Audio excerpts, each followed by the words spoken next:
তখন ওমর রাদিয়াল্লাহু তাআলা আনহুকে কাব রাদিয়াল্লাহু তাআলা আনহু বলছেন, আপনি কি কখনো জঙ্গলে চলতে গিয়ে কাঁটা দ্বারা রাস্তায় চলেন নাই? বলছে হ্যাঁ চলেছি। তো সেখানে আপনি কিভাবে পথ চলেছেন? তো বলছে যে যখন কাঁটা আমাকে আমার শরীরে লাগতে বসেছে, আমার পাঞ্জাবি টেনে ধরেছে, তখন আমি আস্তে ধীরে সেটাকে সরিয়ে আস্তে আস্তে পথ চলেছি, যাতে কাঁটা আমার পোশাকের বা আমার কোনো ক্ষতি করতে না পারে। কাব রাদিয়াল্লাহু তাআলা আনহু বলছেন এটাই হলো তাকওয়া। কারণ এই দুনিয়ায় চলতে গেলে হারাম সামনে আসবে, হালাল সামনে আসবে, লোভনীয় অনেক কিছু আপনার সামনে আসবে। এই লোভনীয় জিনিসটাকে, হারাম জিনিসটাকে বর্জন করে যে পথ চলতে পারবে, সেই হচ্ছে তাকওয়াবান, সেই হচ্ছে আল্লাহকে ভয় করেছে। আর তার জন্য আল্লাহ তাআলা দ্বিগুণ জান্নাতের ওয়াদা করে রেখেছেন। অথচ এখন দেখা যাচ্ছে বাজারে গেলে লেবুর হালি 100 টাকা, দুধ বিক্রি হচ্ছে 120 টাকা, যে দুধ কয়েকদিন আগেও 80 টাকার উপরে ওঠে নাই। ছোলা বুট থেকে নিত্য প্রয়োজনীয় জিনিস সবকিছুর দাম রমজান উপলক্ষে বৃদ্ধি করে দেওয়া হয়েছে। অথচ এই লোকটা কষ্ট করে এসে তারাবির সালাত আদায় করে, এই লোকটাই কষ্ট করে এসে ফজরের সালাত থেকে শুরু করে 5 ওয়াক্ত সালাত আদায় করে, সারাদিন কষ্ট করে সিয়াম পালন করে, এরপরে এসে আবার তারাবির সালাত আদায় করে। কিন্তু সেই লোকটাই আবার বাজারে গিয়ে দুধের দাম বিক্রি করছে অনেক টাকা বেশি, মুনাফার লোভে সে মজুত করছে এবং সেটা বেশি দামে বিক্রি করছে। অথচ উচিত ছিল রমজান উপলক্ষে দ্রব্য মূল্যের দাম কমিয়ে দেওয়া, সেখানে দ্রব্য মূল্যের দাম বৃদ্ধি করে দিয়েছে প্রত্যেকটি সেক্টরে। একটা মানুষ রমজান উপলক্ষে একটু হয়তো বুট মুড়ি খাওয়ারও কারো অভ্যাস আছে, একটু পেঁয়াজু বা একটু আপনার ওই যে বেগুনের চপ ইত্যাদি খাবে, এজন্য বেগুনের দাম আগুন বরাবর করে দিয়েছে।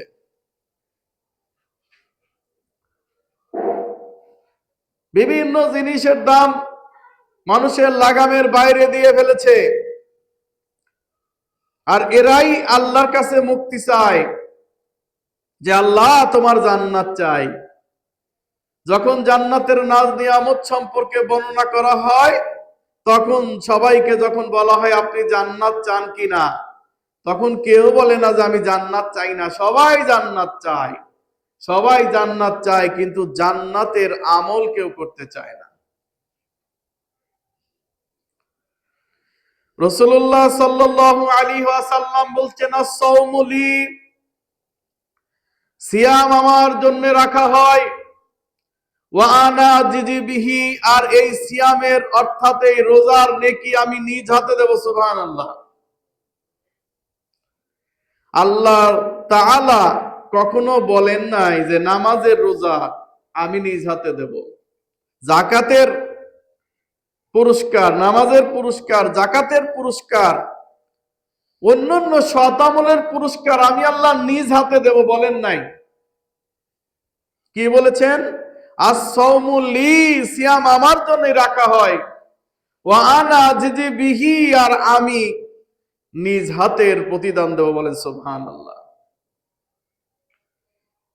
স্রষ্টা আল্লাহ সুবহানাহু ওয়া তাআলা কোথায় আছেন আর আমরা কোথায় আছি?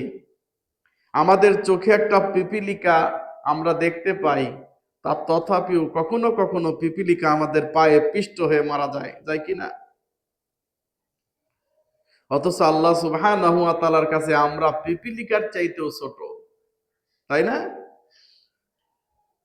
পিপিলিকার চাইতেও আল্লাহর কাছে আমরা ছোট, একটা মশার চাইতেও আমরা ছোট। এই মহাবিশ্ব যদি হিসাব করেন, এই পৃথিবী নামক একটা গ্রহকে আপনি যদি টেলিস্কোপ দিয়ে দেখতে চান, হাজার হাজার লক্ষ লক্ষ কোটি কোটি বিলিয়ন ট্রিলিয়ন গ্রহর দিকে যখন আপনি আপনার ক্যামেরাটাকে ফোকাস করবেন, টেলিস্কোপটাকে ফোকাস করবেন, তখন এই পৃথিবীটাকে একটা সরিষা দানার মতো দেখা যায়। সেই পৃথিবীর আমরা মানুষ, সেই মানুষগুলা একেবারে কতটুকু আল্লাহর চোখে হতে পারে আল্লাহ জানে ভালো।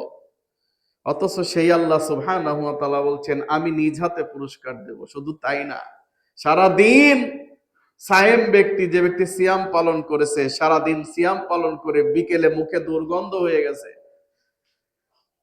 প্রচন্ড দুর্গন্ধ হয়ে গেছে, রাসূলুল্লাহ সাল্লাল্লাহু আলাইহি সাল্লাম বলছেন যে আমার আল্লাহ তাআলা বলেন, ও বান্দা তোমার যে মুখের এই দুর্গন্ধ আমার কাছে মিষ্ক আম্বরের চাইতে বেশি খুশবু। সুবহানাল্লাহ।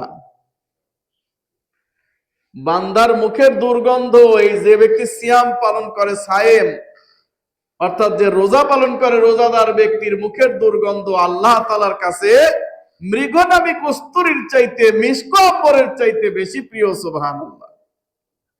আমরা এখন যে সেন্ট ব্যবহার করি, আতর ব্যবহার করি, এটা কেমিক্যাল দিয়ে বিভিন্ন ফিক্স দিয়ে আপনারা এখন তৈরি করা হয়, কিন্তু আগের মানুষগুলা আপনার হরিণের কস্তুরী, মৃগনাভি দিয়ে, এইগুলা দিয়ে তারা সুগন্ধি বানাইতো, যেটা আমরা এখন ধারে কাছেও বসতে পারবো না, যেগুলা কোটি কোটি টাকা দাম। আল্লাহ সুবহানাহু ওয়া তাআলা বলছেন একজন সায়েম ব্যক্তি, যেই ব্যক্তির মুখের দুর্গন্ধ আল্লাহর কাছে সবচেয়ে প্রিয়। বলেন সুবহানাল্লাহ। এত ফজিলত বর্ণনা করার পরেও যেই বান্দা রমজানের সওয়াব নেওয়ার জন্য তাহাজ্জুদ পর্যন্ত পড়ছে, তারাবি পড়ছে, 5 ওয়াক্ত সালাত পড়ছে, এই লোকটাই দুর্নীতিগ্রস্ত, এই লোকটাই রমজানে সাদা তুলতেছে, এই লোকটাই আবার বাজারে গিয়ে নিত্য পণ্যের মূল্য দাম বাড়িয়ে দিচ্ছে। রাসূলুল্লাহ সাল্লাল্লাহু আলাইহি সাল্লাম বলছেন তোমরা আল্লাহর কাছে যতই দোয়া করো কাম হবে না। তুমি যেমন তোমার শাসকও তেমন হবে। তুমি চোর হইলে তোমার শাসক চোর হবে। তুমি যেহেতু চোর, নিজেকে চুরি থেকে রক্ষা করতে পারো না, তো তোমার শাসক তুমি ফেরেশতা আকাঙ্ক্ষা করবার হয়ে যাবে। একজন মন্ত্রী বলতেছে যে যদি সমঝোতার মাধ্যমে পয়সা নেওয়া হয় কারো কাছ থেকে, তাহলে সেটাকে চাঁদা বলা যাবে না। কি বুঝলেন? সমঝোতার মাধ্যমে যদি টাকা নেওয়া হয় তাহলে চাঁদা বলা যাবে না। মণিপুর বাজারে গিয়ে দেখেন, মার্কেটের বাইরে শত শত দোকান আছে না নাই? প্রত্যেকটি দোকান থেকে 100, 200, 300 টাকা করে প্রতিদিন নেওয়া হয়, হয় না? কারা চাঁদাবাজি করে? দূরে গেলাম না, কাছে। এরপরে আপনি কোনাবাড়ি যান, সখীপুর যান, সেখানে দেখবেন রাস্তা, মানুষ যে দিক দিয়ে হাঁটবে, ফুটপাত, ফুটপাতে শত শত দোকান হয়ে রয়েছে। তো যেই দোকান দিছে সেও বেআইনি কাজ করতেছে, যে চাঁদা তুলতেছে সেও বেআইনি কাজ করতেছে। তো আপনি বেআইনি কাজ করে আবার বেআইনি ভাবে চাঁদা দিতে যায়, কাঁদেন কেন? আপনি তো নিজেই বেআইনি করতেছেন। তো বলেন এই লোকগুলো তো সমঝোতা করেই ওখানে বসেছে নাকি? এখানে বসতে হলে দিনে 300 টাকা দিতে, প্রত্যেক দিন। ছোট্ট একটা আপনার ক্যারেট নিয়ে বসেছে, ওইখানে ওকে 300 টাকা দিতে হবে, প্রতিদিন 300 টাকা। তো সমঝোতা করেই তো নিছে, মারামারি করছে নাকি? না, মাঝে মধ্যে যখন বেশি দাবি করে তখন মারামারি হয়। তো সমঝোতার মাধ্যমে বাংলাদেশের চাঁদাবাদীকে বৈধ করার জন্য একজন মন্ত্রী বলতে পারে, তাহলে আমরা কেমন মানুষকে নির্বাচিত করলাম? তাহলে আমরা যেমন শাসক তো তেমনই হবে। এই জন্য বলে গণতন্ত্র হলো ধোঁকাতন্ত্র। আপনাকে ধোঁকা দিয়ে বোকা বানিয়ে, আপনাকে ধোঁকা দিল কি? আপনি হচ্ছেন এই রাষ্ট্রের সবকিছু মালিক। নাউজুবিল্লাহ। অথচ আল্লাহ বলছেন আল্লাহ আল্লাহুল খালক ওয়াল আমরু, আমি আল্লাহ সৃষ্টি করছি, আমি মালিক। আর আপনাকে বানিয়ে দিল জনগণই সকল ক্ষমতার উৎস, জনগণ এই দেশের মালিক। এখন মালিক হয়ে গেল চাকর। চাকরেরও তো একটু সম্মান আছে, কিন্তু আমাদের কোনো সম্মান নাই। তাহলে একটু চিন্তা করে দেখেন পরিস্থিতি কত দূর পর্যন্ত গড়িয়েছে। অথচ রাসূলুল্লাহ সাল্লাল্লাহু আলাইহি সাল্লাম বলছেন আর রাশি ওয়াল মুরতাশি কিলাহুমা ফিন্নার। যে ব্যক্তি ঘুষ দেয়, ঘুষ নেয়, যে ব্যক্তি ঘুষ দেয়, ঘুষ নেয়, উভয় জাহান্নামী। আর রাশি ওয়াল মুরতাশি কিলাহুমা ফিন্নার। যে ঘুষ দেয়, ঘুষ নেয়, উভয় জাহান্নামী। যে চাঁদা দেয় এবং চাঁদা নেয়, উভয় জাহান্নামী। জাহান্নামের চিন্তা আমরা করি না, আমরা চিন্তা করি যে জান্নাত কেমন শর্টকাট রাস্তা দিয়ে যাওয়া যায়। এরপর রাসূলুল্লাহ সাল্লাল্লাহু আলাইহি ওয়াসাল্লাম বলছেন, সিয়াম আদায়কারী ব্যক্তি, রোজাদার ব্যক্তির দুইটা খুশি, ফারাহাতান, দুইটা খুশি, প্রচন্ড খুশি হয় রোজাদার। দুই জায়গায় গিয়ে সবচেয়ে বেশি খুশি হবে, এক, সারাদিন সিয়াম পালন করার পরে যখন সে ইফতারি নিয়ে সামনে দাঁড়াবে, ইফতারি নিয়ে সামনে বসবে, আল্লাহ রাসূলুল্লাহ সাল্লাল্লাহু আলাইহি সাল্লাম বলছেন যে এই সিয়ামের কারণে, এই রোজার কারণে, সারাদিন ইফতার না খেয়ে থাকার কারণে ইফতার সামনে পেয়ে অনেক খুশি হয় না? অনেক খুশি হয়ে যায়। আরেকটা খুশি হবে যেদিন কিয়ামতের দিন আল্লাহ সুবহানাহু ওয়া তাআলা বান্দার সঙ্গে সাক্ষাৎ করেন, মানে সুবহানাল্লাহ। এটা দুইটা খুশি। সহিহ বুখারীর বাবু তাজিলিল ইফতার, ইফতার ত্বরান্বিত করা অধ্যায়, 1844 নম্বর হাদিস। রাসূলুল্লাহ সাল্লাল্লাহু আলাইহি ওয়াসাল্লাম বলছেন, শুনে রাখো, দিন ততদিন পর্যন্ত বিজয়ে থাকবে, এই ইসলাম ততদিন পর্যন্ত বিজয়ে থাকবে। নাস আজিলিল ফিত্রি, যতক্ষণ পর্যন্ত মানুষ তাড়াতাড়ি ইফতার করবে এবং সাহারি দেরিতে করবে। ইফতার তাড়াতাড়ি করবে আর সেহরি কি করবে? দেরি করবে। অথচ দেখা যাচ্ছে যে ইফতার তাড়াতাড়ির অর্থ এই না যে আবার সূর্য ডোবে নাই আপনি খেয়ে ফেলবেন, তা না। মানে সূর্যাস্তের সাথে সাথে ইফতার করবে, সূর্যাস্তের সাথে সাথে ইফতার করবে এবং সাহারি খেতে আজান পড়বে তার কিছুক্ষণ আগে সাহারি খাওয়া শেষ দিবে। 1 ঘন্টা, 1.5 ঘন্টা, আধা ঘন্টা আগে খেয়ে বসে থাকবেন, এটা ঠিক নয়। বরং সাহারি খেতে হবে শেষ টাইমের দিকে গিয়ে, এটাই সুন্নাত। ফজরের আজান প্রত্যেকটা মসজিদে এখন 5:13 হচ্ছে, কত? 5টা মানে 11-তে এদিকে দিচ্ছে। অথচ কয়দিন আগেও আধা ঘন্টা পরে আজান দিছে, তাই নাই? আধা ঘন্টা পরে আজান দিয়েছে। তো এখন আবার এত আগে আসার কারণ কি? এখানে দেখা গেল সুবে সাদিক থেকে শুরু করে সুবে সাদিকের শেষ পর্যায়ে গিয়ে হচ্ছে এখন 5:13 বা আজকে 5:12। আপনি আজান দিয়ে দিলেন 10 মিনিট, এই 2 মিনিটের জন্য আপনি কত বড় অন্যায় করছেন চিন্তা করতে পারেন নাই? বিরাট অন্যায় করছেন। এখন যদি আজান শুনে সঙ্গে সঙ্গে কেউ সালাত আদায় করে, তাহলে ও নিষিদ্ধ ওয়াক্তে সালাত আদায় করলো। কথা বোঝেন নাই মনে হয়?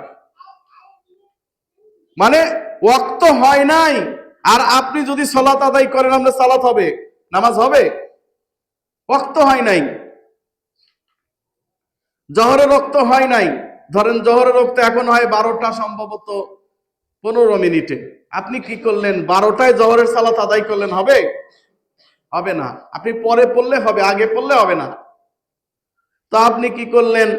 আজান দিয়ে দিলেন 10 মিনিটে, মানে যাতে সাহারি খেতে আর না পারে। এই কাজটা আপনি কেন করলেন? এই অন্যায়টাই, এই বিচারটা তো কাল কিয়ামতের মাঠে আপনাকে ধরা হবে। কেন এই কাজটা করলেন? আপনি সময় মতো আজান দেন, যখন সময় হয় তখন দেন, একবারে জাস্ট টাইমে দেন, কোনো সমস্যা নাই। আপনি রাসূলুল্লাহ সাল্লাল্লাহু আলাইহি সাল্লাম বলতেছেন, আপনি ইফতারি করছেন, সরি সাহারি খাচ্ছেন, খেতে খেতে আজান দিয়ে ফেলছে, প্লেটে যতটুকু আছে অতটুকু খেয়ে নিতে পারবেন। কথা বুঝছেন? প্লেটে যতটুকু আছে অতটুকু খেয়ে নিতে পারবেন, আজান চলছে, আপনি খেয়ে শেষ দেন, যতটুকু প্লেটে আছে ও অতিরিক্ত নেওয়া যাবে না। অনেকে হয়তো ইহতিলাম হয়, স্বপ্ন দশায়, নাইট প্রেসার, তো দেখা গেল সাহারি খাবেন, এমন মুহূর্তে দেখা গেল সময় খুব কম, তখন সাহারি খাবেন নাকি আপনি গোসল করে তারপর সাহারি খাবেন, এরকম সমস্যা হয় না? বা কেউ স্ত্রী সহবাস করেছে, অতঃপর সে ব্যক্তি সময় পায় নাই, ঘুমের থেকে উঠতে সময় পাচ্ছে না, এখন যদি গোসল করতে যায় তাহলে খাইতে পারবে না, আর খাইতে গেলে গোসল করতে পারবে না, তাই না? তাহলে এই পরিস্থিতিতে সে কি করবে? রাসূলুল্লাহ সাল্লাল্লাহু আলাইহি ওয়াসাল্লাম বলেছেন, ও ব্যক্তি আগে খাবার খেয়ে নিবে, খাবার খেয়ে তারপর সে গোসল করবে। স্পষ্ট সহিহ বুখারী হাদিসে এসেছে, রাসূলুল্লাহ সাল্লাল্লাহু আলাইহি সাল্লাম বলেছেন যে কেউ যদি এরকম অপবিত্র অবস্থায় থাকে, পরিস্থিতি যদি এমন হয়, তাহলে সে আগে খেয়ে নিবে, তারপরে গোসল করবে ফজরের নামাজ সালাতের জন্য, কোনো সমস্যা নেই। আর আমাদের দেশে ফতোয়া দিয়ে দেওয়া হয়েছে যে যদি কেউ এই কাজ করে তাহলে খাট থেকে হেঁটে দরজা পর্যন্ত যেতে পারবে না, যদি যেতে চায় তাহলে সালা বিছায় নিতে হবে। আছে না নাই? এগুলো আমাদের মূর্খতা, জাহিলিয়াতপনা, না জানার কারণে এরকম কাজগুলো আমরা করে থাকি। ইফতার করতে হবে। রাসূলুল্লাহ সাল্লাল্লাহু আলাইহি ওয়াসাল্লাম বলছেন, দিন ততদিন পর্যন্ত বিজয় থাকবে যতদিন পর্যন্ত মানুষ ইফতারির জন্য দ্রুত করবে, হেলাফেলা করবে না। কারণ ইন্নাল ইয়াহুদা ওয়ান নাসারা ইয়াখিরুন, কারণ ইহুদি এবং নাসারারা ইফতারি দেরিতে করে। তো আমরা কি ইহুদি নাসারার স্বভাব পেতে চাই? না। আসেন এবার আরেকটি খুশি হলো কিয়ামতের মাঠে, যখন আল্লাহ সুবহানাহু ওয়া তাআলা, কিয়ামতের মাঠে না, জান্নাতে যখন আমরা আল্লাহকে দেখব, আল্লাহ সুবহানাহু ওয়া তাআলা ফেরেশতাদেরকে বলে দিবেন, ও আমার ফেরেশতারা, যাও জান্নাতবাসীদেরকে খবর দিয়ে দাও, আমি আল্লাহ সুবহানাহু ওয়া তাআলা তাদের সঙ্গে সাক্ষাৎ করতে আসছি। সুবহানাল্লাহ। আমি ইতিপূর্বে আপনাকে বুঝাইছি যে যত গ্রহ উপগ্রহ আছে, আপনি যদি টেলিস্কোপ দিয়ে দেখেন তাহলে পৃথিবীটাকে একটা বিন্দু, একটা সরিষার দানার মতো মনে হয়। এই সরিষার দানার মতো পৃথিবীতে আমরা আছি। আর সেই পৃথিবীর মানুষ, সেই মানুষটাকে আল্লাহ সুবহানাহু ওয়া তাআলা তাদের সঙ্গে দেখা করার জন্য জান্নাতের মধ্যে প্রবেশ করবেন। সুবহানাল্লাহ। জান্নাতে প্রবেশ করে বলবেন, ইয়া ইবাদি, হে আমার বান্দারা, আসসালামু আলাইকুম ওয়া রাহমাতুল্লাহি ওয়া বারাকাতুহু। সুবহানাল্লাহ। আল্লাহ সালাম দিচ্ছেন, স্রষ্টা সৃষ্টিকে সালাম দিচ্ছেন, স্রষ্টা সৃষ্টিকে সালাম দিচ্ছেন, আসসালামু আলাইকুম ওয়া রাহমাতুল্লাহি ওয়া বারাকাতুহু। আসসালামু আলাইকুম, তোমাদের উপর শান্তি বর্ষিত হোক, আল্লাহর পক্ষ থেকে বরকত বর্ষিত হোক, আল্লাহ বলছেন। তো আল্লাহ যখন তার সৃষ্টিকে সালাম দিবেন, সৃষ্টি তো তখন আশ্চর্য হয়ে যাবে। সুবহানাল্লাহ, আল্লাহ আমাদেরকে সালাম দিচ্ছেন, তখন সৃষ্টি কি বলবে? আনতাস সালাম ওয়া মিনকাস সালাম, তাবারাকতা রব্বানা ওয়া তাআলাইতা ইয়া যাল জালালি ওয়াল ইকরাম। আনতাস সালাম ওয়া মিনকাস সালাম, আল্লাহ আপনি তো শান্তি, আপনার পক্ষ থেকেই শান্তি আসে, আপনি তো সবচেয়ে বড় রব আল্লাহ, আপনি হচ্ছে সবার চেয়ে বড়। এই কথা বান্দা ঘোষণা করবে। সুবহানাল্লাহ। এখন আসেন, অনেকে এসে বলতেছে, হুজুর ঘটনা হয়েছে, আমার মা তো অসুস্থ পড়ে আছে, এখন তার রোজা রাখার দরকার ছিল, সে তো রোজা রাখতে পারবে না, তাহলে কি করা যায়? তার পক্ষ থেকে একজন রোজা রেখে দেবে এমন একটা লোক আমাকে জোগাড় করে দেন। আছে না নাই? বলে কি বলে না? আচ্ছা ভাই, কারো রোজা কেউ রেখে দেওয়া যায়? হ্যাঁ, কারো রোজা কেউ রেখে দেওয়া যাবে? তাহলে এটা প্রচলিত হয়ে গেছে আমাদের সমাজে যে অমককে বলেন, তাকে আমি কিছু খরচপাতি দিয়ে দেই, প্রতিদিন খাবার দিয়ে দেই, ও আমার মায়ের রোজা, বাপের রোজা রেখে দিবে। কই পেলেন এ কথা? বরং ফিদিয়াতুন তুআমুন মিসকিন, আপনি মিসকিনকে খাবার প্রদান করবেন। তো মিসকিনকে খাবার প্রদান করবেন, মিসকিন সে সিয়াম থাকুক আর না থাকুক সেটা তার ব্যাপার। আপনি যখন খাদ্যটা দান করে দিবেন আপনার বাপের পক্ষ থেকে, মায়ের পক্ষ থেকে, তখন এটার ফিদিয়া আদায় হয়ে যাবে, কোনো সমস্যা নাই। সে নিয়ে কি করে দেখার দরকার নাই। কারণ ফিদিয়াটা দিবেন কিভাবে অনেকে হয়তো জানেন না। ফিদিয়াটা দিবেন কিভাবে? প্রতিদিন 1.5 কেজি করে চাউল দিবেন একজন লোককে 30 দিন। বুঝতে পারছেন? মানে 30টা সিয়ামই যদি ভঙ্গ হয়ে থাকে, তাহলে প্রত্যেকটা সিয়ামের বিনিময়ে 1.5 কেজি চাল। কত চাউল? আরবের সা, এক সা পরিমাণ হয় 3 কেজি, অর্থাৎ 3 কেজির কিছু কম হয় কেউ বলেছেন। তা আমি ধরে নিলাম 3 কেজি। সাদাকাই যখন দিব, দানই যখন করবো, তো একটু বেশি দিলে অসুবিধা কি? তাহলে 3 কেজির হলো অর্ধ সা কত হবে? 1.5 কেজি। 1.5 কেজি আপনি আপনার বাবার জন্য, মায়ের জন্য প্রতিদিন দান করে দিবেন। অথবা আবু হুরায়রা রাদিয়াল্লাহু তাআলা আনহু, তিনি যখন বৃদ্ধ হয়ে গেলেন, সিয়াম পালন করতে পারেন নাই, তখন তিনি রমজানের শেষে, রমজান শেষ হয়ে গেছে, ঈদ শেষ হয়ে গেছে, তিনি 30 জন লোক এক বৈঠকে দাওয়াত দিয়ে 30 জনকে গোস্ত রুটি খাওয়া, একটু ভালো মানের খাওয়ায় বিদায় দিয়ে দিছে। এটাও হবে। কথা বুঝতে পারছেন কি? হয় 1.5 কেজি চাউল দিবেন প্রতিদিন একজন করে, অথবা 1.5 কেজি চাউল হিসাব করে আপনি ফকির মিসকিনকে দিয়ে দিবেন, আপনার ফিদিয়া আদায় হয়ে যাবে। অথবা একদিনে 30 জন ফকির মিসকিনকে খাওয়ায় দিবেন, তাহলে আপনার হয়ে যাবে। কিন্তু ফকির মিসকিন তো খায় না, বেশিরভাগ খায় হলো যারা হ্যাঁ ভদ্র ফকির মিসকিন, আধুনিক ফকির মিসকিন, মেম্বার চেয়ারম্যান পর্যন্ত এইসব অনুষ্ঠানে খাইতে যায় না? এটা তো তাদের জন্য জায়েজ নাই। অনেক মাদ্রাসার ছেলেরাও যায়। তো যে সমস্ত ছেলেরা গরিব এতিম তারা খাবে, সমস্যা নাই, কিন্তু দেখা যাচ্ছে যে যাদের বাবার অনেক সম্পদ আছে এরাও যাচ্ছে।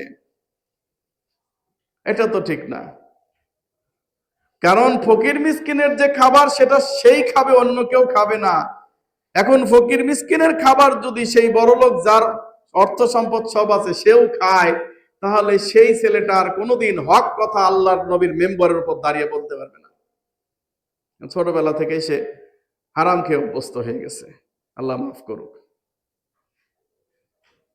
তাহলে এই অনুষ্ঠানগুলাতে আপনি ফকির মিসকিন যারা আছে তাদেরকে দেখে দেখে দাওয়াত দিবেন, তাদেরকে দাওয়াত দিয়ে আপনি খাওয়াই দিবেন, তাহলে এটা আদায় হয়ে যাবে। তবে আমাদের দেশে যারা মেয়েরা আছে, মায়েরা বাচ্চাদের দুধ পান করানোর জন্য রোজা সিয়াম পালন করতে পারে না, অথবা পেটে বাচ্চা আছে, সিয়াম পালন করতে গেলে বাচ্চার ক্ষতি হয়ে যেতে পারে, এই সমস্ত মায়েরাও ইচ্ছা করলে কি করতে পারবে? এই যে ফিদিয়াতুন তাআমুন, মিসকিনদেরকে খাবার দিয়ে দিতে পারবে। অথবা অন্য সময় এই সিয়াম পালন করবে। বেশিরভাগ ক্ষেত্রে দেখা যায় যে সিয়াম অর্থাৎ রমজান মাস চলে গেলে এই সিয়াম গুলার রাখা হয় না। এই রাখতেছি, একটা রাখলো, 2টা রাখলো, এরপর আবার রমজান মাস চলে আসে না? এই জন্য সুন্দর সিস্টেম হচ্ছে 30 জন মিসকিন একদিন দাওয়াত দিয়ে খাওয়াই দেন, অথবা প্রত্যেকদিন একজন মিসকিনকে 1.5 কেজি করে চাউল দিয়ে দেন, ব্যাস আপনার তাহলে এই কাফারা আদায় হয়ে যাবে। নইলে কিন্তু কিয়ামতের মাঠে এই সিয়ামের জন্য আপনাকে দায়ী হতে হবে। আল্লাহ সুবহানাহু ওয়া তাআলা আমাদের বোঝার তৌফিক দান করুন। আল্লাহুম্মা আমিন। আল্লাহ বলছেন যে ইয়া আইয়ুহাল্লাযীনা আমানু কুতিবা আলাইকুমুস সিয়াম কামা কুতিবা আলাল্লাযীনা মিন ক্বাবলিকুম লাআল্লাকুম তাত্তাকুন। হে ঈমানদারগণ, তোমাদের জন্য রমজানের সিয়াম ফরজ করা হয়েছে যেমন তোমাদের ইতিপূর্বের লোকদের জন্য ফরজ ছিল। তার মানে আমরা উম্মত হিসাবে যেমন এটাকে পেয়েছি ফরজ হিসাবে, আমাদের বিগত উম্মতের জন্য, জাতির জন্য এটা ফরজ ছিল। লাআল্লাকুম তাত্তাকুন, যাতে করে তোমরা মুত্তাকি অর্জন করতে পারো। এই যে সিয়াম আমরা রেখেছি সারাদিন, এই সিয়াম রাখার পরে আল্লাহ রাসূলুল্লাহ সাল্লাল্লাহু আলাইহি ওয়াসাল্লাম বলেন, মাল্লাম ইয়াদা কাউলুজ জুর ওয়াল আমালা বিহি ফালাইসা লিল্লাহি হাজাতুন বিআন ইয়াদা তাআমাহু ওয়া শারাবাহু। তিরমিজি 404 নম্বর হাদিস। রাসূলুল্লাহ সাল্লাল্লাহু আলাইহি ওয়াসাল্লাম বলছেন, যে ব্যক্তি সিয়ামরত অবস্থায় রইল অথচ সে তার মুখটাকে কন্ট্রোল করতে পারলো না, মুখে যা আসে তাই কয়, হাতটাকে কন্ট্রোল করতে পারলো না, মারামারি, সবকিছু বিশৃঙ্খলা করে, গীবত করে, চুগলখুরি করে, অন্যায় আচরণ, কথা সব বলে, আল্লাহর রাসূলুল্লাহ সাল্লাল্লাহু আলাইহি ওয়াসাল্লাম বলছে এতে এই ব্যক্তির সারাদিন না খেয়ে থাকাতে আল্লাহর কোনোই দরকার নাই। এই লোক না খেয়ে থাকাতে কোনো উপকার নাই। অনেকে সিয়াম পালন করেন কিন্তু 5 ওয়াক্ত সালাত আদায় করেন না, বা এদেরও সিয়াম পালনের কোনো দরকার নাই, শুধু শুধু উপবাস করে। এই উপোস থাকাতে তার শারীরিক কিছু উপকার হয়, কিন্তু তার আত্মিক বা দৈহিক ইবাদতের জন্য তার কোনো উপকার হয় না। সাবধান। এজন্য আল্লাহকে ভয় করে সিয়াম পালন করেন, তবেই সেটা আল্লাহর কাছে গ্রহণযোগ্য হবে।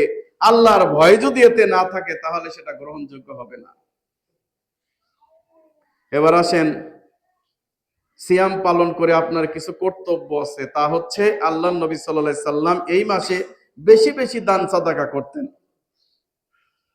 রাসূলুল্লাহ সাল্লাল্লাহু আলাইহি ওয়াসাল্লাম সম্পর্কে সাহাবায়ে কেরাম বলছেন যে আল্লাহর নবী সাল্লাল্লাহু আলাইহি সাল্লাম এই মাসে এমন ভাবে দান সদকা করতেন যেন প্রবাহিত বায়ু বয়ে চলেছে। সুবহানাল্লাহ, প্রবাহিত বায়ু বয়ে চলেছে। তো আমি মনে মনে চিন্তা করি যে আল্লাহর নবী 2 মাস ধরে চুলায় আগুনই জ্বলে নাই, উনি আবার দান করলো কোত্থেকে? মানে আমি মাঝে মধ্যে চিন্তা করতে করতে করতে করতে একদিন যখন তার জীবন ইতিহাস পড়লাম, দেখলাম যে যত গনিমতের মাল আসছে, বিভিন্ন জায়গা থেকে সাদাকা আসছে, তিনি দিতে দিতে দিতে দিতে শেষ পর্যন্ত একটি দানাও আর রাখেননি, সব দিয়ে দিয়েছে, পরিবারের জন্য কিছুই রাখেন নাই। এইভাবে সবকিছু দিয়ে রিক্ত হস্ত হয়েছেন। এমন ভাবে তিনি দিতেন যে প্রবাহিত বায়ুর মতো। সহিহ বুখারী হাদিসে রাসূলুল্লাহ সাল্লাল্লাহু আলাইহি ওয়াসাল্লাম বলেছেন, আল্লাহ তাআলা বলছেন, আনফিক ইয়া ইবনে আদম আনফিক আলাইকা, হে বনি আদম তুমি আমার জন্য দান করো, আমি আল্লাহ তোমার জন্য দান করব বলে। সুবহানাল্লাহ।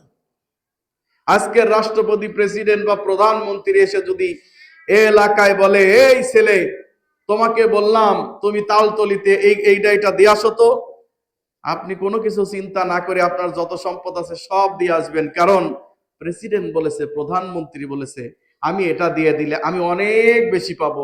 এই ঈমান আছে না নাই? এই বিশ্বাস আছে না নাই? এই বিশ্বাস প্রত্যেকটি মানুষের আছে। তাহলে আল্লাহ সুবহানাহু ওয়া তাআলার কাছে কি সম্পদের অভাব? অভাব না। আল্লাহ বলছেন, হে বনি আদম তুমি আমার জন্য খরচ করো, আমি আল্লাহ তোমাকে দেব। ওয়ামিম্মা রাযাকনাহুম ইউনফিকুন, আমি তোমাদেরকে যে রিজিক দান করেছি সেই রিজিক থেকে ব্যয় করো। অনেকে মনে করে যে আমি টাকা ইনকাম করছি, এত কোটি কোটি টাকার মালিক হইছি, এটার মালিক মনে হয় আমি না। এটার মালিক আপনি নন, এটার মালিক হচ্ছে, মূল মালিক হচ্ছে আল্লাহ। আপনাকে পরীক্ষা করার জন্য সম্পদ দিয়েছেন যে আপনি দরিদ্রের সাথে কেমন ব্যবহার করেন।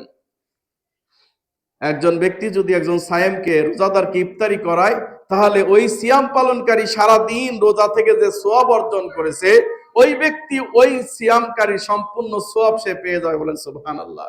আল্লাহ রাসূলুল্লাহ সাল্লাল্লাহু আলাইহি ওয়াসাল্লাম বলছেন, যে খেয়েছে এর কোনো সিয়াম থেকে কোনো ঘাটতি হবে না। মানে যাকে আপনি খাওয়াইছেন সে মনে করবে যে আমারে খাওয়াইয়া সব রোজার নেকি নিয়ে যাবে, এটা হতে দেওয়া যাবে না। না, এমন না, বরং তার নেকি সব ঠিকই থাকবে। আপনাকে এই সিয়াম পালনকারী রোজাদার ব্যক্তিকে ইফতারি করার কারণে আপনাকে আল্লাহ তাআলা এক্সট্রা আরেকটি সিয়ামের রোজার নেকি দিয়ে দিবেন। বলেন সুবহানাল্লাহ। পরের জায়গা, পরের জমি ঘর বানায় আমি রই, আমি তো সেই ঘরের মালিক নই। অনেকে আছেন তার বাড়ির কাছ দিয়ে আগে মানুষ যাতায়াত করতো, একটু রাস্তা দিয়েছিল, কোনো মতো চলতো, হঠাৎ করে রাস্তা বন্ধ করে দিয়েছে, শত শত মানুষ বিপদে পড়ে গেছে। ভাই, এই জায়গা নিয়ে আপনি কবরে যেতে পারবেন? পারবেন না। তাহলে কেন আটকালেন? আপনার এই জায়গাটা তো খুব বেশি প্রয়োজনও না, কেন আটকালেন? রাসূলুল্লাহ সাল্লাল্লাহু আলাইহি সাল্লাম বলছেন, সবচেয়ে উত্তম সাদাকা হচ্ছে সেইটা যেটা তার ভাইয়ের প্রয়োজন পূরণ করার জন্য করে। সে বিপদে পড়েছে, সে যেতে পারছে না, রাস্তা দিয়ে হাঁটতে পারছে না, অথবা রাস্তা পাচ্ছে না, অথবা কোনো কাজ পাচ্ছে না, তাকে যদি কোনো কাজ পাইয়ে দেয়, অথবা তার রাস্তাটা করে দেয়, তাকে যদি সহযোগিতা করে, এই দানটা, এই সাদাকাটা সবচেয়ে বেশি আল্লাহর কাছে প্রিয়। বলেন সুবহানাল্লাহ। সুতরাং আমরা বলতে চাই এই কথাই, যেটা ইব্রাহিম আলাইহিস সালাতু ওয়াস সালাম বলেছেন, আল্লাহ এই যে কাবা গৃহ নির্মাণ করে গেলাম, একজন মুসল্লিও নাই, বাপ আর বেটা ছাড়া। وَإِذْ يَرْفَعُ إِبْرَاهِيمُ الْقَوَاعِدَ مِنَ الْبَيْتِ وَإِسْمَاعِيلُ رَبَّنَا تَقَبَّلْ مِنَّا إِنَّكَ أَنْتَ السَّمِيعُ الْعَلِيمُ رَبَّنَا وَاجْعَلْنَا مُسْلِمَيْنِ لَكَ وَمِنْ ذُرِّيَّتِنَا أُمَّةً مُسْلِمَةً لَكَ وَأَرِنَا مَنَاسِكَنَا وَتُبْ عَلَيْنَا ইন্নাকা আনতাত তাওয়াবুর রহিম। বাপ বেটা যখন কাবা নির্মাণ করতেছে, অতঃপর আল্লাহর কাছে দোয়া করতেছে যে আল্লাহ আজকে এই ধুধু মরুভূমির মধ্যে এই মক্কা ঘর কাবা ঘর নির্মাণ করলাম, বাপ মিস্ত্রি, ছেলে তার জোগালদার, হ্যাঁ, ছেলে তার হেল্পার, কাজ করতেছে, কাজ শেষ, কাবা নির্মাণ করার পরে আল্লাহর কাছে দোয়া করতেছে যে আল্লাহ আমাদের পক্ষ থেকে এটা কবুল করেন। জানি না এখানে কে আসবে কে যাবে, আমরা বাপ বেটা এখানে রয়েছি। আল্লাহ সুবহানাহু ওয়া তাআলা বললেন, ইব্রাহিম পাহাড়ের উপর উঠো, আবু কুবাইস পাহাড়ের উপর উঠো, উঠে তুমি আজান দাও। সেদিন আজান দিলেন সাইয়েদনা ইব্রাহিম আলাইহিস সালাতু ওয়াস সালাম। এই আজানের সাউন্ড যাদের কানে গিয়েছে, সে জীবিত থাক বা মৃত হোক, বুঝেন নাই মনে হয়, মানে জন্ম হোক বা জন্ম না হোক, প্রত্যেকের যাদের কানে গিয়েছে তারা একবার হলেও আল্লাহর ঘর জিয়ারত করেছে। সুবহানাল্লাহ। তে মক্কা গৃহে কেউ ছিল না, শুধুমাত্র ইব্রাহিম আলাইহিস সালাতু ওয়াস সালাম নির্ভেজাল ভাবে আল্লাহর দিকে দাওয়াত দিয়েছিলেন। এই দাওয়াতের ফলশ্রুতিতে আজকের এই মক্কায় বিলিয়ন বিলিয়ন মানুষ, কোটি কোটি মানুষের ভিড়, কথা কোন ঠিক কিনা? আমিও আল্লাহর কাছে দোয়া করছি, আল্লাহ এই বিরান এই মরুভূমি বলা চলে, এখানে কোনো মসজিদ ছিল না, অনেক কষ্ট করে আমাদের দিনী ভাইদের মাধ্যমে এই মসজিদ আল্লাহ তাআলা কবুল করেছেন। আমি আল্লাহর কাছে দোয়া করি, আল্লাহ এই মসজিদকে তুমি যেভাবে ইব্রাহিম আলাইহিস সালাতু ওয়াস সালামের দোয়া কবুল করেছিলে, আল্লাহ তুমি আমাদের দোয়া কবুল করো, এই মসজিদকে তুমি গ্রহণ করো। আল্লাহ এই মসজিদকে তুমি বিশ্বের মাঝে পরিচয়